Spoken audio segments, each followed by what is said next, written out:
Sim. Ora viva, bem-vindos.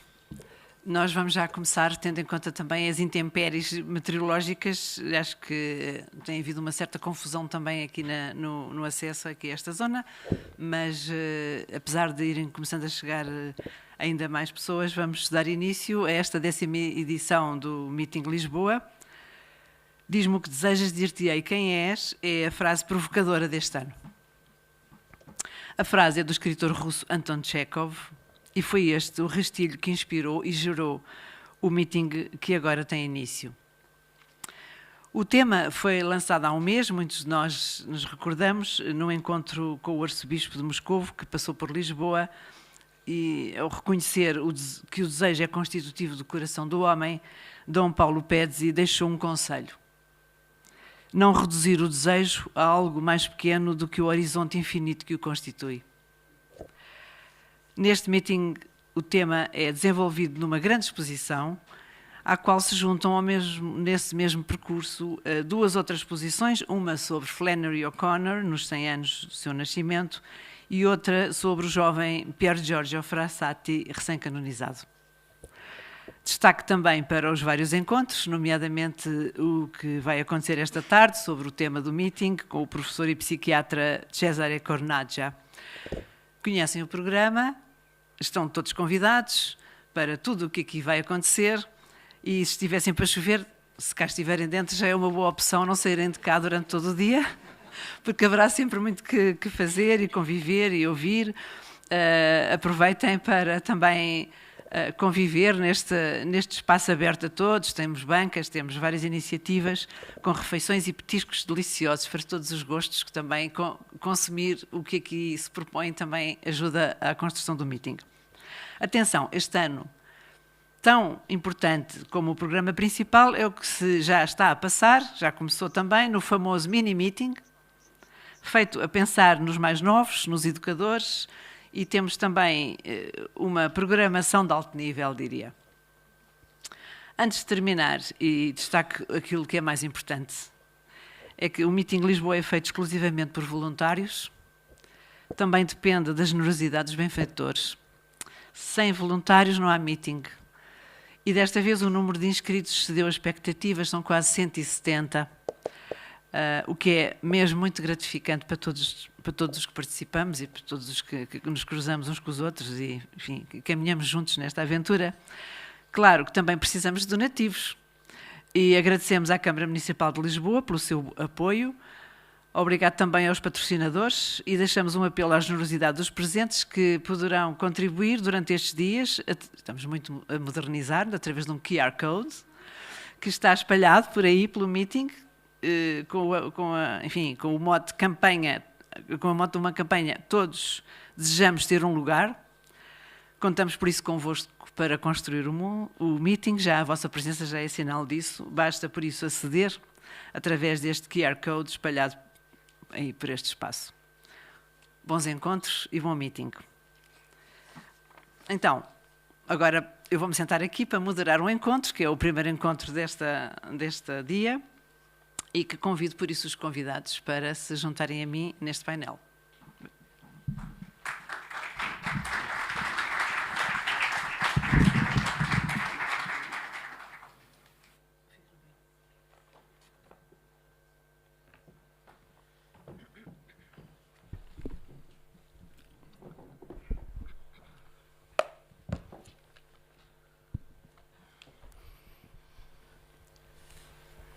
Nunca é demais lembrar o tema. Diz-me o que desejas, dir-te-ei quem és, e isso é um belo mote para este primeiro encontro. Nós vamos falar de um jovem movido por um grande desejo: viver e não apenas sobreviver. Pier Giorgio Frassati morreu em 1925, ele tinha apenas 24 anos, apesar de ter nascido numa família rica. Dedicou a vida a servir os outros, aliando a sua fé a um forte compromisso social. Gostava de montanhismo e por isso também tinha um lema que repetia muito: verso alto, para cima. Diria, à maneira portuguesa, sempre mais alto. Foi beatificado por João Paulo II em 1990 e há pouco mais de 2 meses foi canonizado por Leão XIV. Estes 2 convidados aqui presentes vão falar deste jovem, o padre Ricardo Figueiredo, quem agradeço muito esta cansaço, apesar de tudo, que é um homem muito dinâmico, já vou apresentá-lo. Obrigada por ter vindo. E Paulo Rebelo, que no fundo é o culpado desta iniciativa, de que também podemos ver a exposição sobre Frassati. O padre Ricardo é especialista em santos jovens, posso dizer assim, entre outras coisas, e por isso ninguém melhor do que ele para nos ajudar a conhecer Frassati, mas eu vou começar por conversar com o Paulo primeiro. O Paulo Rebelo foi ele que tomou esta iniciativa, entusiasmou-se imenso com Frassati e foi por isso, foi com a sua iniciativa e entusiasmo que surgiu a exposição e o catálogo que podemos apreciar no meeting deste ano e até comprar o catálogo para levar para casa e depois ver com mais calma. É licenciado em Engenharia e Gestão Industrial, tem uma pós-graduação em Sistemas e Tecnologias de Informação, é diretor numa empresa do ramo automóvel, casado e pai de 5, 2 filhas e 3 filhos.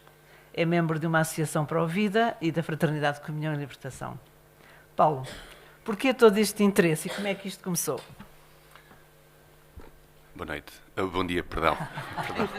É o sol. Todo este meu interesse começou com uma provocação do meu filho João, que começou mais ou menos em abril, maio, com o desejo, ele tinha o grande desejo de ir a Roma ver a canonização do Pier Giorgio Frassati, que estava marcada para dia 3 de agosto. E, portanto, desde então, como era menor, precisava de alguém adulto que o acompanhasse. Mas foi recebendo sempre respostas negativas. Mas sempre muito persistentemente dizia sempre: pai, eu não posso desistir desta possibilidade de ir. Portanto, eu vou, pedia-me contactos, etc. Portanto, mas sempre as portas iam fechando. E eu perguntei-me: mas se o meu filho tem este interesse para este futuro santo, qual é a minha... Quer dizer, qual é a minha... E eu? Então resolvi comprar 2 livros, os poucos que há em Portugal, traduzidos em português, e fiquei logo fascinado. Fiquei fascinado porque era um jovem que não era bom aluno, não era grande aluno, um rapaz comum, mas ao mesmo tempo tinha os desejos que eu também tinha, o gosto pela poesia, pela leitura, pela montanha, por passeios, por o desejo de ter bons amigos, e, portanto, tudo isso me foi fascinando. Também... Desculpa, tenho que chegar. Sim. O facto também de intensamente fazer caritativa, não é? Ajudar os pobres nos bairros de Turim, tudo isso me fascinou. Agora, eu depois perguntei-me o que é que o sustentava. Portanto, ele desde pequeno que ficou... Sim, fala um bocadinho da vida dele. Exatamente, desde pequeno que, portanto, os pais não eram... Aliás, o pai era agnóstico, a mãe era pouco praticante, portanto, familiarmente não havia nenhuma educação religiosa. Portanto, também mais uma provocação que me interrogou sempre, não é? Quem é este jovem? Mas percebi, lendo, a sua juventude e até perto da morte, portanto, o que o sustentou sempre foi a comunhão diária, a confissão frequente e a adoração eucarística, sobretudo também a adoração noturna, que é algo que, primeiro, é uma novidade, tem sido uma novidade. Desculpa só perguntar, mas assim, ouvindo assim, ainda sem conhecer, estou a fazer um bocadinho de advogada do diabo. Sim. Ele parece beato, parecia um beato. É isso? Assim, um beato. Eu diria que não, porque ele depois participava ativamente nos círculos universitários, ajudava os trabalhadores nos sindicatos, queria sempre levar Jesus e a fé aos trabalhadores, não é? Sobretudo os trabalhadores da Fiat. Era aventureiro, criou um grupo de amigos que fazia escaladas, sobretudo com o objetivo de os formar na fé, não é? E, portanto, ele dizia mesmo que eles, o grupo de amigos, podiam se afastar uns dos outros, mas o vínculo da fé iria perdurar para sempre. Portanto, estamos a falar num contexto do século XIX ainda, sim, do final do século XIX, numa Turim bastante, digamos assim, socialista, laica, ainda hoje. O pai dele, não era? Que era diretor do La Stampa. Exatamente, um senador, diretor do La Stampa, liberal, mas também uma curiosidade que gostei imenso é os pais chegaram a certo ponto a serem também hostis diante do filho, portanto criticavam-no, porque há histórias de ele acordar de madrugada, ir ao santuário da Europa, regressava às 8 da manhã para tomar o pequeno almoço com os pais, sem estes saberem. Portanto, os pais não sabiam de toda esta atividade dele de caritativa, um empenhamento social, mas ao mesmo político. tempo ele estudava, fazia um percurso normal, sim, como qualquer jovem. Sim, sim. Entretanto, foi providencial uma mudança que aconteceu aos 13 anos. Ele reprovou latim e foi para uma escola de jesuítas. E aí encontrou um padre que passou a ser o diretor espiritual dele e provocou para receber diariamente a comunhão. Uma história muito bonita. A mãe proibiu quando soube disto, proibiu de receber a comunhão diariamente. E foi protestar com o padre, portanto, o diretor espiritual. O Pier Giorgio, sabendo disto, passado 3, 4 dias, depois de ter insistido muito com a mãe, chegou ao pé do padre na escola e disse: eu venci. Então, mas venceste o quê? Eu consegui convencer a minha mãe a comungar todos os dias. Isto com um miúdo de 13 anos. Miúdo de 13 anos, não é? Mas depois há toda esta dimensão também de ajudar os pobres.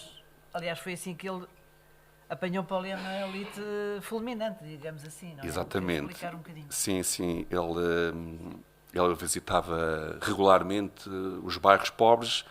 Todo o pouco dinheiro que a família lhe dava era para os pobres. Pedia ajuda aos amigos para cuidar dos pobres. Ele andava com uma carroça, levava lenha, mantimentos, roupas, tudo. Até o apelidavam de chefe ou dono da companhia de transportes Frassati. Tal era a quantidade de mantimentos que ele acarretava de um lado para o outro. Uma coisa impressionante foi, depois de ter apanhado poliomielite, em 5 dias morre. E também uma coisa que me provocou imenso foi que no funeral, milhares e milhares de pessoas pelas ruas de Turim, portanto, a classe alta da burguesia a qual ele pertencia, não sabiam e ficaram espantados com os milhares de pobres e famílias pobres que participaram no funeral. E o contrário também, os pobres não sabiam de quem ele era filho. Portanto, houve ali um espanto mútuo, não é? No dia do funeral, como eu tinha dito, os pais desconheciam por completo este seu empenho. E o próprio pai diz: eu não conhecia o meu filho no dia do funeral. Eu não conhecia o meu filho. Sim, há um episódio que eu me lembro, porque o Paulo entusiasmou-se tanto com as cartas, entretanto, que por conselho do Padre Ricardo. Exatamente, certo? Exatamente. Começou a ler. Exatamente. Entretanto, encontrei o Padre Ricardo, sabendo deste seu valioso estudo sobre santos. Arrisquei perguntar-lhe o que é que ele sabia sobre o Pier Giorgio. E ele disse-me: lê as cartas. As cartas não estão traduzidas em português. Comprei o livro em italiano e de facto, ele escreve cartas, o Pier Giorgio, desde os seus 5 anos de idade até os últimos dias da morte, não é? E foi escrevendo cartas... Um pequeno volume. Este aqui. Um pequeno volume. Cartas, portanto, desde os 5 anos, onde ele vai... No início são as cartas para a família, para os avós, para os pais, e depois mais para o fim, para o meio e para o fim, são os amigos, os grandes confidentes, não é? Os amigos, ao ponto de ele dizer que ele gostava tanto dos amigos que Deus lhe deu, que dizia que pedia desculpa a Deus por não ser suficientemente grato pelos bons amigos que Deus lhe deu. E é uma coisa que a mim despertou-me muito isto, não é? Porque eu não me dou conta disto, não é? Uma coisa também porque depois o Paulo chegou com esta proposta ao meeting entusiasmadíssimo e, portanto, isto é um manancial, só as cartas, como se vê.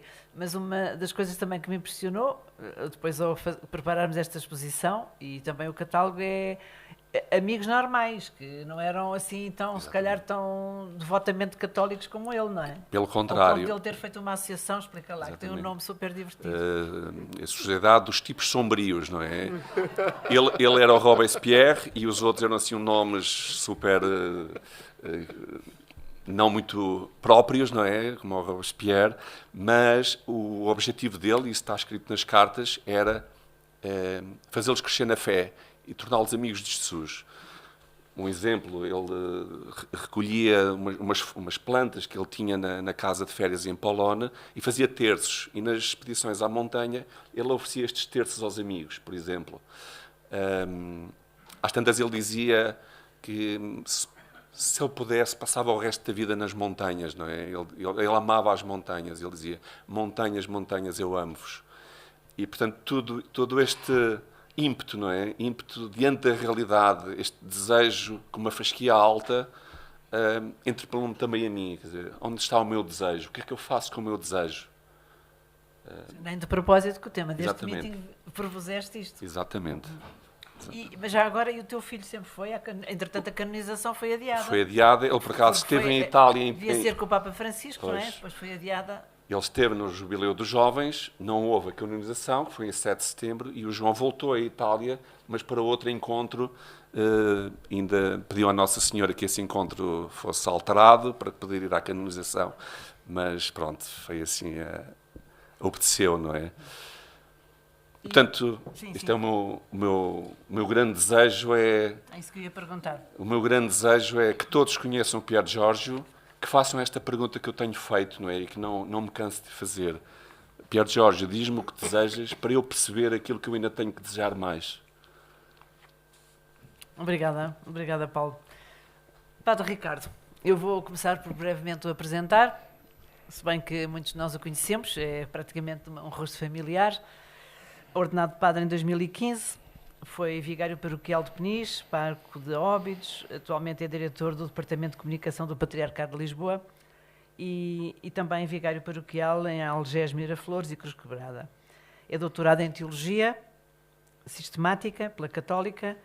Entre outras responsabilidades, colaborou no processo de beatificação em curso da irmã Lúcia e tem várias obras publicadas, nomeadamente biografias de santos ou em processo de beatificação e com grande sucesso. Por exemplo, livros sobre Carlo Acutis, São José Sánchez del Rio, o Guido Schaffer, mais conhecido pelo santo surfista, enfim, jovens com uma vida cheia. Eu diria, não me leva mal, Padre Ricardo, que assim como há aqueles chamados os Ghostbusters, os caçadores de fantasmas, eu acho que podíamos chamar-lhe o Saint Buster. O caçador de santos, jovens santos, sobretudo. E por isso, Padre Ricardo, peço-lhe para, enfim, começar por isso mesmo, que é apontar e valorizar o exemplo dos santos jovens, ajuda a crescer na fé. Obrigado pelo convite, é um gosto. E gostei imenso desse nome, acho que vou adotá-lo, vou pôr no meu cartão de visita.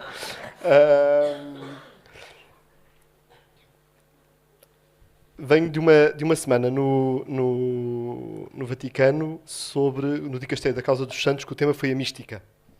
Nem de propósito. E, portanto, espero não começar a levitar.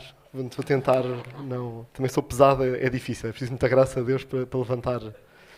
Mas há uma mística pouco conhecida, a Theriane van Speyer, que é bastante próxima de um teólogo que é o Angius von Balthasar, que dizia uma frase muito curiosa sobre os santos. Dizia que os santos são a demonstração da possibilidade do cristianismo. E esta consciência tem sido assim o grande desafio neste dar a conhecer a vida de jovens santos. E agora, entretanto, já fiz uma deriva, já deixei também só os jovens, também já estou a ir a São Nuno de Santa Maria, a Luís Andaluz, portanto já escrevi também outros, ainda que depois o estilo do livro se mantenha sempre dirigido para os mais jovens. Mas o falar destes exemplos de santidade é sempre este desafio de mostrar que o cristianismo não só é possível como desejável. Porque, e o santo que hoje aqui nos reúne, que está no nosso foco, Pier Giorgio Frassati, é exatamente um destes exemplos. É muito fácil haver uma tentação, e há muitas vezes uma tentação, e aqui até uso a expressão que usava o então Giovanni Battista Montini, depois Papa Paulo VI, num texto que escreve. Eu não percebi se é um discurso, se é um artigo, mas que escreve no 7º aniversário da morte do Frassati, em que escreve, que diz que esta é a grande tentação, achar que santidade ou cristianismo e ser moderno são duas coisas diferentes. E isto é algo que eu muito guiado aqui até por este conhecer a vida dos santos, vou-me dando conta que constantemente isto aparece. Não é? Aparecia no tempo do Pier Giorgio Frassati, aparecia naquela altura num outro caso francês, o beato Marcel Callot, começou a trabalhar com 12 anos e vai lá para a tipografia, e os outros funcionários da tipografia tinham como princípio, quando os miúdos iam para lá trabalhar, que era, vamos mostrar que a fé deles não funciona, a fé que eles aprenderam na catequese não funciona aqui, no mundo dos adultos, e portanto era vexá-los, destruir moralmente estes miúdos, exatamente para eles perceberem que a fé não funciona. Não é? Outros exemplos, lembro-me o hoje bispo Dom João Marcos, que conta quando ele era seminarista, ele foi o primeiro padre, penso que foi o primeiro padre ordenado em Lisboa depois do 25 de Abril, não é? Em que havia uma demandada, abandonos de padres a abandonar o ministério e ele a ir para a ordenação, não é? E a dizer, mas não percebias que isto não funciona? Ele conta isto, que era uma coisa que lhe disseram, um ex-padre, foi exatamente dizer isto, estás a ir para uma coisa que não funciona. Não é? No nosso tempo, aquilo que a fé cristã propõe, não funciona. Não é? E nos nossos dias isso continua muito a acontecer. Não é? Ou seja, muita gente continua a achar que aquilo que é a fé cristã não funciona. E hoje em dia, com o mundo tecnológico, digital, com as redes sociais, novamente, não é? Isto não funciona. Não é possível. E aparece-nos um Carlos Coutinho. Não é? Ou seja, porque é que os santos são importantes? Os santos, nós muitas vezes corremos um risco de olhar para os santos apenas como umas figuras distantes, como... eu lembro sempre uma vez um miúdo que perguntava, dizia aos miúdos, quem quer ser santo? Não é? E os miúdos já sabem que a resposta então comigo, não é? Sim, queremos ser santos, não sei o que, todos. Havia um que disse, não quero. Mas porquê? Porque os santos estão muito quietos. Não é? Portanto, eu olhava para os santos nas imagens, achava que ser santo era aquilo, era estar ali quieto. E os santos mostram esta força, a força da fé, a força da graça de Deus, que em cada época Deus mostra um caminho a seguir. Pois foi o caso do Frassati, que de quieto tinha muito pouco. Não é? Graças a Deus. E que até nisto não ter sido bom aluno. E até curioso, não é? Aquele chumbo dele que vai ser providencial. Não é? Nós temos um caso português assim, que é o Frei Bernardo Vasconcelos, venerável já, do lado do norte, que também foi um caso assim, também correu um ano escolar, correu mal, e o pai pô-lo a trabalhar, e ele percebeu que isto era para levar a sério, e depois correu bem, é um grande exemplo de santidade também, mas nós cá em Portugal temos um grande problema a fazer santos. Não é? Em que época é que ele é dele? É século XX também. Fundador, ou pelo menos o grande propulsor do Centro Académico de Democracia Cristã de Coimbra. E sobre o Frassati, exatamente. Exatamente. O que é que nos pode ajudar? Eu começo a derivar para outros, peço desculpa. Mas não, porque eu não escrevi nenhum livro sobre o Frassati. Portanto, eu ia perguntar como é que ainda não escreveu nada sobre ele, não teve tempo? Já escrevi sobre ele. Pequena biografia dos patronos da JMJ, em que ele é patrono fui eu que escrevi, portanto já há obra escrita sobre Frassati. Mas já agora faço aqui o desafio público, eu já fiz em privado, mas esta recolha que o Paulo fez está incrível. E hoje em dia, com a inteligência artificial, se puser isto lá, ele dá-lhe o livro já escrito. Não sei se sabe. Pronto, aqui está. Basta descarregar isto no ChatGPT. Quer um livro, uma biografia espiritual, e ele faz. Portanto, acho que já está escrito o livro. Portanto, só falta mesmo pedir ajuda ao ChatGPT. Mas o Pier Giorgio consegue, nesta sua... neste chumbo dele, de uma vida que à partida tinha tudo para dar errado. Não é? Pais sem referências de fé, pai agnóstico, quer dizer, todo aquele envolvimento nós vimos uma coisa extraordinária, que é a ação misteriosa da graça de Deus que não entra nas deduções. Ou seja, na nossa lógica de deduções racionais, tudo aquilo que o Père Jorge Frassati tinha era tudo para dar errado. Para ser um egoísta, para ser um mimado, longe da realidade das pessoas, etc. E o que é verdade é que o Père Jorge mostra-nos que a santidade, ao fim e ao cabo, não é algo que nós construímos, mas é algo que a graça de Deus faz em nós. Mas, assim, pensando e também aproveitando o tema do meeting, é preciso uma condição, não é? Que é tomar a sério o desejo que constitui o nosso coração, não é? Senão, sabemos que em qualquer circunstância se pode ser santo, mas é preciso um ato de liberdade do próprio, não é? Mas é um ato de liberdade também trabalhado pela graça, só para não sermos plagianos ou semi-plagianos, que é sempre exatamente. Ou seja, essa condição é uma condição que a graça já trabalha. E isto aqui mostra-nos outra coisa importante dos santos. É que os santos não são uma construção humana, mas são uma escolha divina para nos iluminar a nós. Não é? Quer dizer, eu escrevo sobre vários santos, estudo a vida dos santos, também no processo de beatificação da Irmã Lúcia, toda esta proximidade com os santos, de vez em quando causa-nos inveja. A mim causa-me, desculpem, não sou tão perfeito como vocês, e portanto a mim causa-me uma imensa inveja, porque é que Nosso Senhor não faz estas coisas comigo, não é? Que são incríveis, não é? Por exemplo? Todo este trabalho da graça e de uma correspondência à graça que eu gosto muito da frase de Paulo: não faço o bem que quero e faço o mal que não quero, não é? Ou seja, toda esta luta contra o pecado, toda esta luta contra tudo aquilo que não é de Deus, e em que no Père Jorge nós vemos, mesmo com aquela pressão, como o Paulo dizia há pouco, a pressão dos pais, quer dizer, a mãe, lembro-me sempre uma mãe que uma vez veio ter comigo, muito zangada, porque o que é que estou a fazer, o que é que eu estava a fazer ao filho? Não, quer dizer, o seu filho vem-se confessar e vem conversar comigo. Não é que ele começou a fazer a cama todos os dias. Eu, está bem, ainda bem. E a mãe estava zangada. Estava zangada, não é? Porque eu achava que o filho estava a ficar um beato, não é? E há sempre este risco desta transformação e que o Père Jorge mostra precisamente que há uma adesão que é uma adesão total. E o desejo... há um bocado como contava o Paulo, há um texto, infelizmente não consigo ter o áudio do original, há apenas um artigo com excertos, que é a última homilia de fiéis defuntos do Dom José Policarpo, Cardeal Patriarca de Lisboa, em que ele fala do purgatório como a purificação do desejo.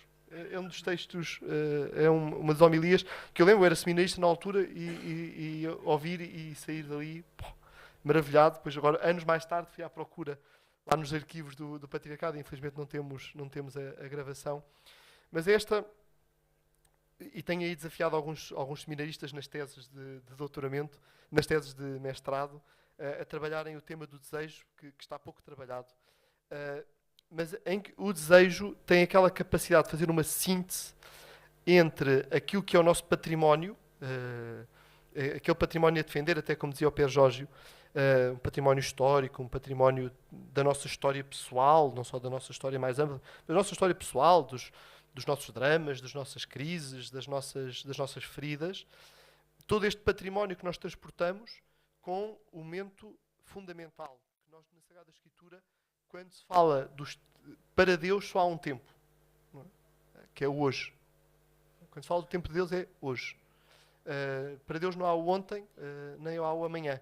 É hoje, porque é hoje que nós podemos tomar esta decisão. E o desejo tem esta capacidade de fazer esta síntese, e o Père Jorge via isto, quer dizer, em cada momento fazer esta síntese entre isso. Entre aquilo que é o desafio, e ele com esta sensibilidade social, é muito curioso. Houve um teólogo que conheceu o Père Jorge, no tempo em que ele estava com a família, quando o pai era embaixador em Berlim, que é o teólogo Karl Rahner, e que se conheceram e que escreve, aliás, até o prefácio à biografia escrita pela irmã do Père Jorge, escreve o prefácio, a introdução ao livro, e em que ele diz a preocupação social era algo típico do católico daquela época. Aquela época todo o católico tinha. O Père Jorge conseguiu dar o passo a seguir. Não ser só a preocupação, mas ser esta empresa de transportes Frassati dos bens, unindo à fé. Há uma frase que para mim é extraordinária do Père Giorgio, em que ele, quando lhe perguntavam porquê que ele ia todos os dias visitar os pobres e tinha este cuidado com os pobres, e que ele dizia, porque todas as manhãs Jesus visita-me na Eucaristia e à tarde eu vou devolver a visita, porque Cristo está nos pobres. Não é? Esta intuição que agora o Papa Leão até colocou de uma forma tão bonita na exortação de Lexité. Ou seja, este não ser só uma preocupação enquanto algo político ou social, mas em que verdadeiramente toca a responsabilidade. E a responsabilidade tem de tocar o desejo. Padre Ricardo, a medida alta da santidade devia ser isto que está a falar, normal para todos os batizados, não é? Porque nós recebemos já um núcleo da santidade no momento do batismo, mas facilmente caímos e o nível de exigência por vezes dilui-se. Não foi o caso de Frassati, quer dizer, de vez em quando ele também tinha assim umas neuras. Isso também é um bocado descansativo, saber que os santos também passam assim por dificuldades. A Madre Teresa, por exemplo, não é? A Madre Teresa de Calcutá, pronto. Mas ele, apesar de tudo, enfim, manteve sempre alta esta fasquia. Qual é o segredo? Quer dizer, o que é que para ser normal, é normal com tudo, com as neuras e não só. E qual é o segredo? O que é que ele nos pode ajudar também como modelo? É importante só fazer aqui uma premissa, que é precisamente a forma como se apresentam os santos. Porque nós muitas vezes habituámos a uma geografia, isto de escrever sobre os santos, uma geografia que tenta não mostrar os defeitos dos santos. Uma coisa assim um bocadinho jansenista, que dura até os nossos dias. Não é? Muitas vezes tive já assim, alguns casos curiosos sobre isso, que era, não, mas eu quero falar dos pecados deste santo. Não falo dos pecados, só quero falar das coisas. Não, então não escrevo o livro. Quer dizer, se não há coisas erradas, não é humano. Não é? Aliás, eu lembro quando escrevi o livro sobre o santo surfista, quem me fez a apresentação foi o padre Gonçalo Porto Carrero, porque tinha uma oração para os surfistas. E ele usava uma imagem muito engraçada na apresentação, porque eu falo lá dos pecados do Père Giorgio, do Guido, que ele escreve nos seus apontamentos, e que o padre Porto Carrero dizia, isto é muito importante pôr os pecados dele, porque de vez em quando temos umas geografias em que mostra as figuras, desculpem, mas é o padre Gonçalo, sabem? Quem conhece o padre Gonçalo sabe que ele é assim. Mas quer dizer, que há umas as geografias em que mostra os santos, tão santos, tão santos, tão santos, que só faltava dizer que eles não mamavam à sexta-feira quando eram bebés para fazer penitência, não é? Há umas geografias que são quase assim, não é? Quer dizer, não se fala, não tem defeitos, não tem erros, não tem... faz parte do plano. Quer dizer, quando Deus nos dá a graça, Deus já sabe que a nossa vontade é fraca, é frágil. Portanto, faz parte da história, faz parte do plano da santidade isto. Agora, o que os santos marcam de uma forma extraordinária é sempre isto. É que, sim, eles fraquejaram, sim, caíram, sim, tiveram estes momentos, mas nunca desistiram. E esta é que é a grande marca da santidade. E é por isso que a Igreja fala da virtude heroica. A virtude heroica não é que eles são os super-homens. A virtude heroica é que eles foram sempre tão transparentes à graça de Deus, que Deus pôde sempre, constantemente, agir nas suas vidas. Isto não é meu, isto é do Cardeal Ratzinger, também num artigo de 2002, mas em que ele usava esta expressão, Ratzinger usava esta expressão muito bonita a falar sobre a virtude heroica, é a transparência a Deus. E, portanto, este nunca desistir. Saber que a graça de Deus é mais forte, saber que Jesus já venceu, na sua ressurreição, isto já está vencido, portanto, nós já sabemos qual é o fim da história. Portanto, eu vou interrompê-lo só para pedir ao Paulo para contar um episódio que eu acho que tem um bocado a ver com isto, lembra-me agora, que é o nunca desistir, mesmo na cabeceira, mesmo moribundo, que foi o caso do Frassati, quando, há poucas horas antes de morrer, deixou um recado à irmã, deu uma ordem à irmã, como se ele estivesse cheio de saúde. Queres contar? Sim. Penso que foi na véspera da morte, ou umas horas antes. Ele diz à irmã para ir ao bolso do casaco, que estava pendurado na cadeira, para tirar um cartão, uma caneta e umas injeções. E então, com a poliomielite que ele tinha, portanto, com a mão trêmula, depois podem ver na exposição essa fotografia desse papelinho que ele escreveu, a dar indicação a um amigo para levar as injeções e a garantir que a apólice já estava paga, portanto, do seguro, para ele ir levar as injeções à família, não me lembro o nome. Mas, quer dizer, é impressionante, não é?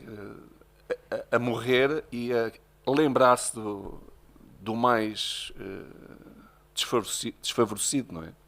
Pronto, é mesmo isso, é a realidade toda ajuda à santidade, independentemente das circunstâncias. E em todas as circunstâncias, não é? Porque o Pier Giorgio vemos-lo aí, mas depois também vemos-lo lá está com aquele grupo lá dos amigos sombrios, aquela questão que é uma questão curiosa no processo de beatificação, que é as fotografias dele com os amigos. Ele fazia sempre por pegar na garrafa de bebidas alcoólicas que havia e estava sempre com a garrafa na mão, não é? Portanto, quase lembra o São Filipe Neri, não é? Que antes de ser padre se vestia assim sempre com umas cores um bocado estranhas, que era exatamente para acharem que ele era um tontinho, e o Pé Jorge com aqueles chapéus e com aquelas coisas. Em todas as circunstâncias, também brincando, também no convívio com os amigos, encontrar este outro caminho, que é este caminho da fidelidade à graça de Deus, em que os santos têm este problema, que eles até nos fazem pensar que a santidade é algo simples, e ainda bem, que é exatamente para nos confirmar, para nos dar esta consolação, para nós querermos fazer este caminho, e depois vamos fazer trabalhar, e depois vemos que, como foi para o Pier Giorgio, também não foi fácil. Posso só contar Sim, claro. uma pequena história do Frassati.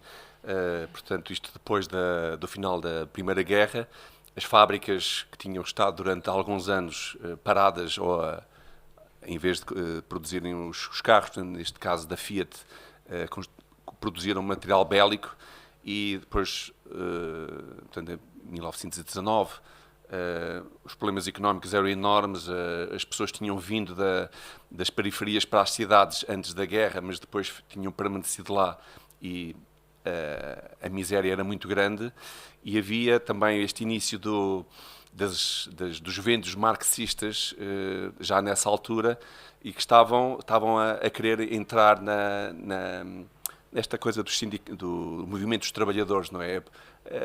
Criar divisão patrão-trabalhador. E há um testemunho de uma senhora que está escrito aqui no catálogo, que conta que estava lá à janela e vê, portanto, havia duas fações, a dos operários católicos e a dos operários marxistas, que estavam quase em confronto, e o Pier Giorgio entra na rua com o terço na mão a rezar o terço, aproxima-se deles, sempre a rezar o terço, ajoelha-se, e um a um, alguns dispersam-se, mas muitos outros ajoelham-se e continuam a rezar o terço. E aquela intriga, aquela quase guerra entre eles, termina naquele momento. E mesmo os marxistas puseram-se de joelhos? Friendly? Se calhar esses, não é? Eu diria que não é? Isso era uma conversão imediata. Mas vamos rezar a Frassati agora, para que não haja greve geral já Exatamente. agora. Mas só completando, não é completando, mas só uma coisa acessória sobre isso, que é muito curioso, que nos mostra o que é que deve ser a verdadeira preocupação social, e que nós vemos no Pier Giorgio nisso, que é na altura de escolher o curso que ele vai tirar, escolhe tirar a Engenharia de Minas, precisamente porque era a classe que mais precisava, e portanto não é através da promoção do conflito, como é a ideia marxista, mas é com a responsabilidade de estar com as mãos na massa, desculpa a minha expressão, não é? Mas não ter medo de sujar. E é muito curioso isto aquilo que é a responsabilidade social de um cristão. O Pier Giorgio aparece também como este grande exemplo de não é com mais ideias, não é fazer, vamos dizer assim, comícios, mas é formando corações, não é? E esse gesto do Pier Giorgio é exatamente sinal de que a resposta nunca pode ser continuar o conflito, mas é mostrar que Deus apresenta uma outra via. Posso só contar também aqui só mais uma ou duas coisas da inteligência pronta que ele tinha para as provocações, não é? Uma vez perguntaram-lhe porque é que ele viajava sempre em terceira classe no comboio, e ele respondeu, porque não há quarta classe, não é? Portanto, e ele que podia, não é? Os pais eram riquíssimos. Por exemplo, outra, ele sabia de cor em latim as cartas de São Paulo, não é? E ele recitava nos corredores da universidade, alguém lhe perguntou o que é que ele estava a ler, e ele respondia, palavras de vida eterna. E depois outra vez, viam-no, depois de vir de uma caminhada da montanha, viam-no a rezar o terço, e um perguntou-lhe, então tornaste beato? E ele responde, não, continuo cristão. Quer dizer, estas respostas prontas, inteligentíssimas, finas, não é? Muito bem, nós estamos a aproximar-nos do fim. Eu agora sugeria, vou pedir ao Padre Ricardo que comente isto, umas breves linhas que eu vou ler, que são linhas, são as palavras de João Paulo II, algumas das palavras que ele disse no dia da beatificação de Frassati. Vou citar: certamente, a um olhar superficial, o estilo de Pier Giorgio Frassati, um jovem moderno e cheio de vida, não apresenta nada de extraordinário, mas justamente aí é que reside a originalidade da sua virtude, que convida à reflexão e estimula à imitação. Nele, a fé e os acontecimentos cotidianos fundem-se harmoniosamente, de modo que a adesão ao Evangelho se traduz na atenção amorosa aos pobres e necessitados, num crescendo contínuo até aos últimos dias da doença que o levou à morte. O gosto pelo belo e pela arte, a paixão pelo desporto e pela montanha, a atenção aos problemas da sociedade, tudo isso ele viveu em constante relação com o absoluto. Este é o grande desafio daquilo que nós todos, não é? somos chamados a ser, mesmo que achemos que Nosso Senhor não nos chama a uma santidade para estarmos num altar quietinhos, mas que esta normalidade da santidade hoje, aquilo que são os desafios. Às vezes há aqui um perigo de acharmos, de se achar, não é? Que se tivesse vivido há 200 anos atrás, não, aí é que era bom, aí é que era fácil. Isso é tentações de achar que a santidade, que há épocas mais propensas à santidade, que é uma tentação constante. Quando o Papa Gregório Magno escreve uma obra que são os Diálogos, em que ele fala de vários santos da sua época, foi precisamente porque na sua época eles estavam a dizer: isto havia santos é no tempo das perseguições, aí é que eram os mártires, aí é que havia santos. Hoje não há santos, não é? E ele escreve a história de vários santos, depois na segunda parte desta obra dos Diálogos, que é mais conhecida, em que conta a história de São Bento. Ou seja, isto é uma tentação constante, achar que os santos são algo do passado. Mas os santos mostram o presente da Igreja e na sua normalidade, e portanto até aquele texto que muitas vezes se atribui erradamente, não sabe quem é o autor, mas que muitas vezes aparecem nos livros como atribuído a São João Paulo II, como os santos de calças jeans e não sei o quê, que bebem Coca-Cola. Mas esse texto tem esta grande verdade de mostrar que em cada época, na normalidade, não é preciso ser extravagante ou ser estranho, também usar, não é? Aos santos que vivem, que são chamados a ser um sinal de contradição, um choque para com o seu tempo. Mas o grande desafio é fazer esse choque na normalidade, não é? Como aconteceu no Pier Giorgio, no dia do funeral apareciam os pobres todos e o pai dizer: eu não conhecia o meu filho. Não é? Ou seja, ele conseguiu fazer tudo isto sem se dar conta, sem ninguém ter dado conta de que ele era verdadeiramente extraordinário e que vivia esta comunhão com o absoluto. Mostrando que esse então é que é o ponto fundamental. É que esta força, que esta possibilidade deste caminho da santidade só pode acontecer alicerçado numa coisa tão simples que é a vida espiritual, que é a oração. Não é esperar graças extraordinárias. Como disse, venho uma semana a estudar a mística e estar à espera de coisas extraordinárias. Aliás, o Papa Leão depois dizia até no discurso com que terminou o nosso encontro, lá do dicastério, que era, não, quer dizer, todas estas experiências místicas nascem sempre e brotam e a sua avaliação da sua validade acontece sempre naquilo que é a virtude heroica. Ou seja, quando tudo isto é alicerçado numa vida espiritual, quando isto tudo é alicerçado numa comunhão com Deus, quando isto tudo acontece naquilo que é o normal da vida cristã. E este é que é o grande desafio que o Papa João Paulo II deixou, e aliás o seu grande número de beatificações e de canonizações foi exatamente um desafio, um apelo, um incentivo, não é? Um incentivo também. Mas eu gostava mesmo o desafio, não é?